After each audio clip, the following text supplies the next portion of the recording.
There are simply no words to describe how the Australian Jewish community has been feeling in recent times.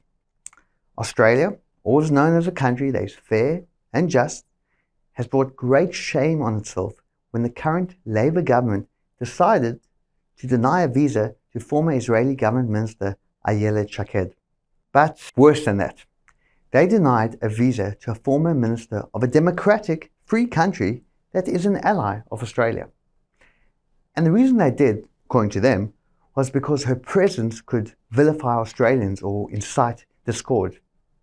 Yet this same government granted a visa last year to UN Special Rapporteur Francesca Albanese, who has absolutely vilified both Israel and Jews, saying that America was subjugated by the Jewish lobby and comparing Israel to the Nazis.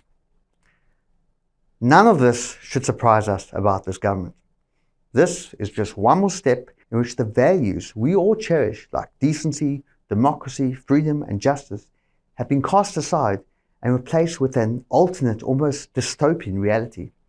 A reality in which moral guidance is taken from morally corrupted institutions like the International Criminal Court, the International Court of Justice, and the United Nations, a body in which the majority of members are not even democracies. Australian Foreign Minister Penny Wong once said that Australia will always be a steadfast friend of Israel.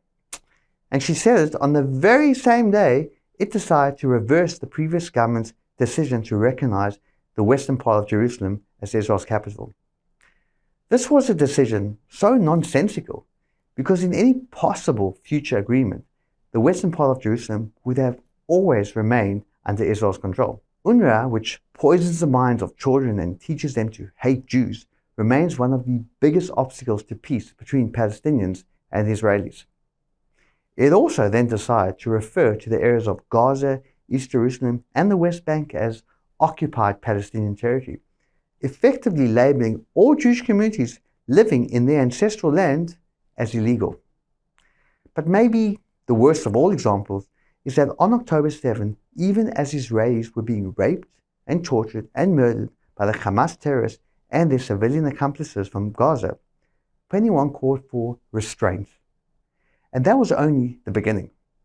Throughout the war, she has implored Israel to listen to its friends, urging it not to go into Rafah to go after the Hamas murderers. She also called on Israel not to attack hospitals, ignoring the documented facts that Hamas uses hospitals and schools and civilian buildings as terror bases. The government has also changed Australia's voting pattern in the United Nations from one that supports Israel to one that supports one-sided, biased resolutions against the Jewish state.